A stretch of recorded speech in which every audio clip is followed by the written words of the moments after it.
In this next part of the chapter, we shall look at similar triangles.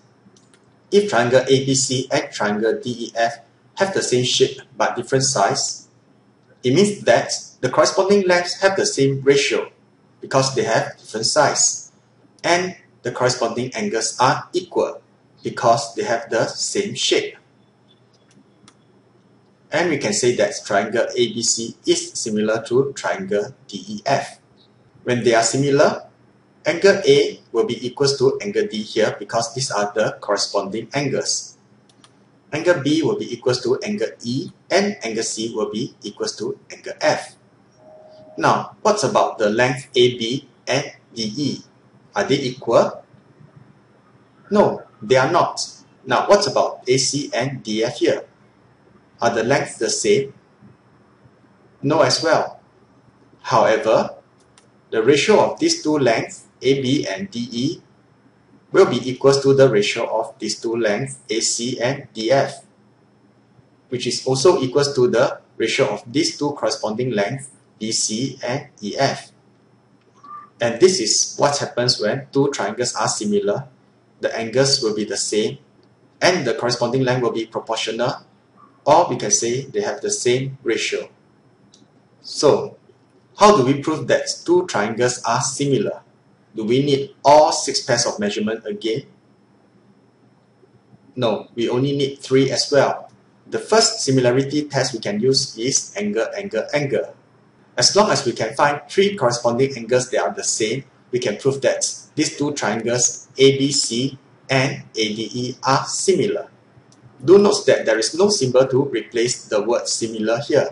Can you find 3 corresponding angles that are the same here? Yes, angle ABC is equals to angle ADE. Now, can you recall the reason why they are equal?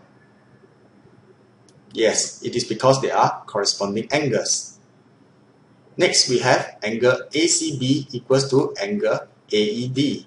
Similarly, because they are corresponding angles as well. And finally, angle BAC will be equals to angle DAE because these are the common angles. Hence, we can conclude that triangle ABC is indeed similar to triangle ADE because of the angle, angle, angle test. Likewise, we need to prove 3 corresponding measurements are equal, and there will be 1 concluding statement. Let's look at another example for AA. To prove that these 2 triangles here are similar, we shall need to show that there are 3 pairs of corresponding angles that are the same. The first pair of corresponding angles are PQR and TSR. Do you know what is the reason? Yes, they are alternate angles. And likewise, QPR will be equals to STR because of alternate angles as well. Finally, are these 2 angles the same? Yes, they are the same because of vertically opposite angles. Therefore, triangle PQR is similar to triangle TSR because of the angle, angle, angle similarity test as well. At this point, do always ensure that while writing all the vertices, they must be the corresponding ones. Next, we shall look at the side-side-side similarity test.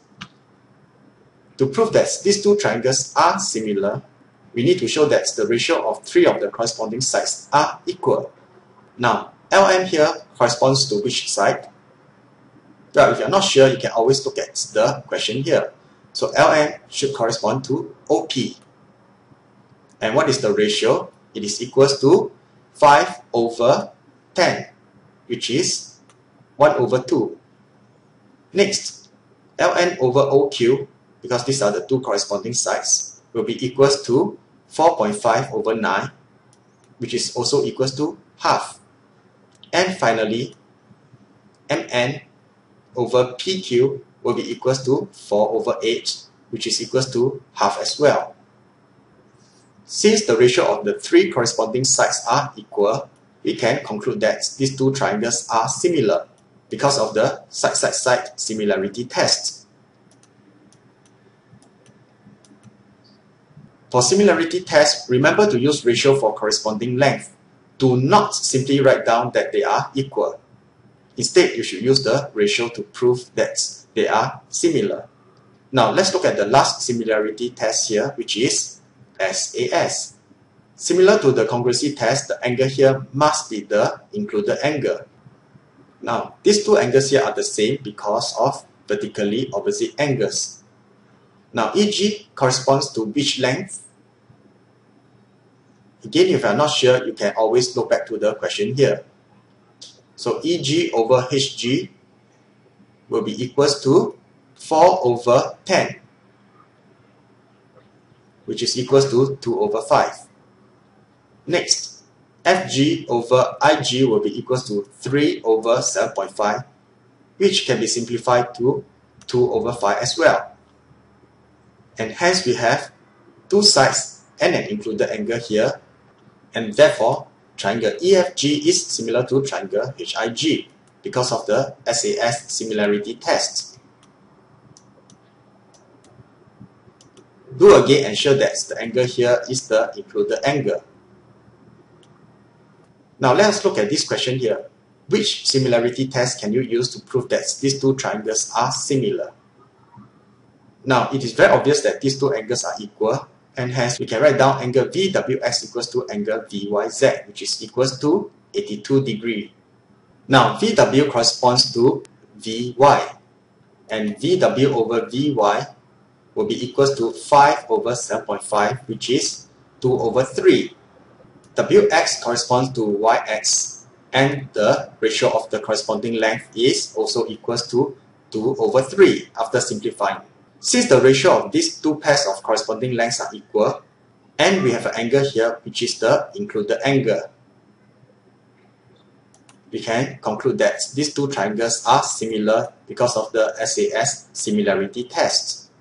Now, when you have two sides and an angle, you must make sure that the angle is included angle. Otherwise, we will not be able to prove that they are similar. And you may need to use other similarity tests instead. In summary, these are the three similarity tests. Given a phrase like this in a question, we can identify that vertex A corresponds to vertex X, B corresponds to Y, and C corresponds to Z. Likewise, the length AB corresponds to the length XY, BC corresponds to YZ, and AC corresponds to XZ. For the angles, angle ABC corresponds to angle XYZ, angle ACB corresponds to angle XZY, and finally, angle BAC corresponds to angle YXZ. Sometimes you are given that the two triangles are similar, and you are asked to find X. In this case, we shall use the ratio of the corresponding lengths that are given. Now, EG here corresponds to the length, yes, HG, and hence we'll use the ratio EG over HG. Likewise, FG here corresponds to the length IG, and we will use the ratio FG over IG. Next, all we need to do is to substitute in the correct values, and we have X over 26.4 equals to 9 over 21.6.